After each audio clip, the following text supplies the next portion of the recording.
मेरे सपने तेरे सपने, यह सब तुम्हारे लाड प्यार का नतीजा है, जो आज ये मुझसे बहस कर रही है। कल को कोई ऊंच नीच हो जाए तो कौन जिम्मेदार होगा। अक्षय गुस्से से कांप रही थी, वह चाहकर भी कुछ नहीं बोल पा रही थी और मेघना रोते रोते कहे जा रही थी, मैं आगे पढ़ना चाहती हूँ।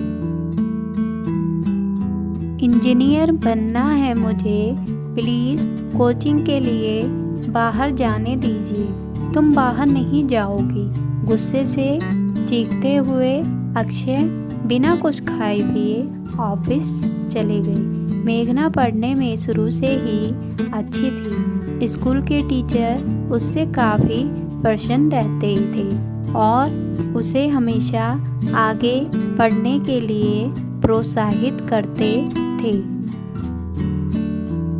उन्होंने कई बार सुगंधा और अक्षय को स्कूल भी बुलाया था, पर सुगंधा अकेले ही गई क्योंकि अक्षय अपने काम में व्यस्त थे।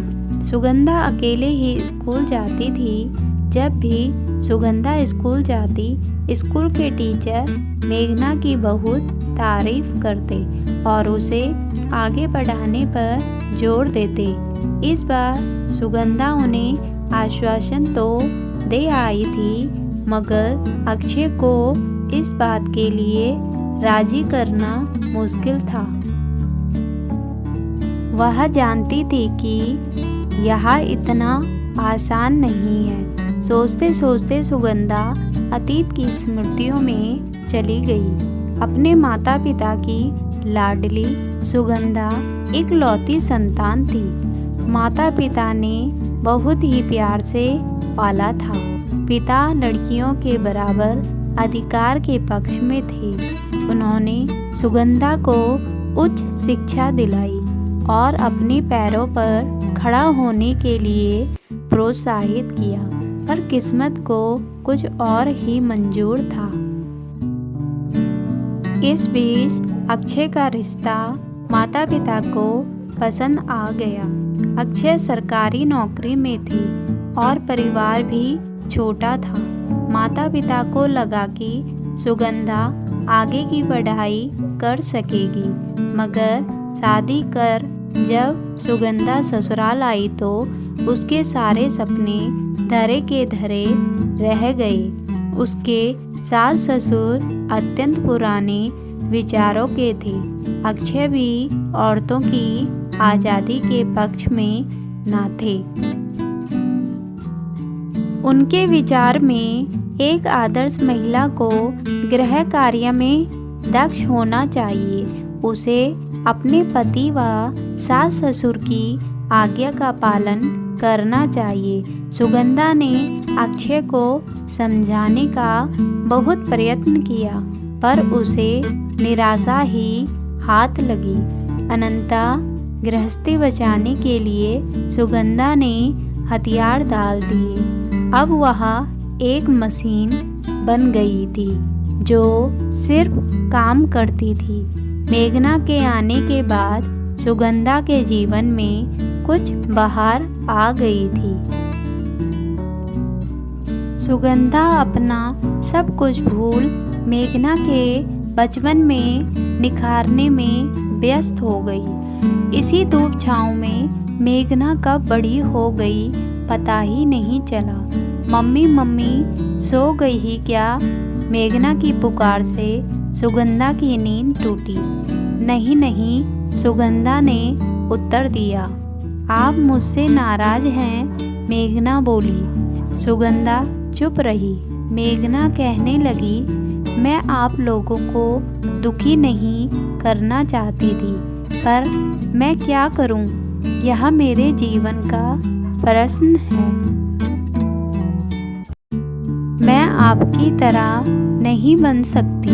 मैं आपके हृदय का टुकड़ा हूँ। अपने हृदय पर हाथ रखकर कहिए कि जीवन में आगे बढ़ने के लिए प्रयास करना क्या मेरी गलती है? क्या पापा को समय की नब्ज नहीं पहचाननी चाहिए? मम्मी दुनिया कहाँ से कहाँ पहुँच गई है और आप लोग मुझे इस शहर से दूसरे शहर नहीं भेज पा रहे हैं। मुझे जीवन में आगे बढ़ना है। मम्मी, फिर भी आप समझती हैं कि मैं गलत हूँ और जो कुछ भी आपने झेला है वही झेलना मेरी भी नियति है, तो मैं विरोध नहीं करूँगी। आपका जो भी निर्णय होगा मुझे मान्य होगा, कहकर मेघना कमरे से बाहर चली गई। सुगंधा का मन आहत हो गया। मेघना का एक एक शब्द उसके दिल पर तीर की तरह जा धंसा था। सुगंधा के सम्मुख मेघना ने अतीत का आईना रख दिया था। उन्हीं कांटों को वह फिर महसूस कर रही थी। क्या इन कांटों की चुभन उसकी फूल जैसी बच्ची सह पाएगी? सुगंधा का मन अंतर्नाद कर उठा। नहीं नहीं, अपने जीवन की काली छाया को वह मेघना पर नहीं पड़ने देगी। मेघना जितना पढ़ना चाहती है उतना पढ़ेगी, अपने पैरों पर खड़ी होगी। मैं अपने दिल के टुकड़े को एक और सुगंधा नहीं बनने दूंगी। दोस्तों, यह स्टोरी आपको कैसी लगी?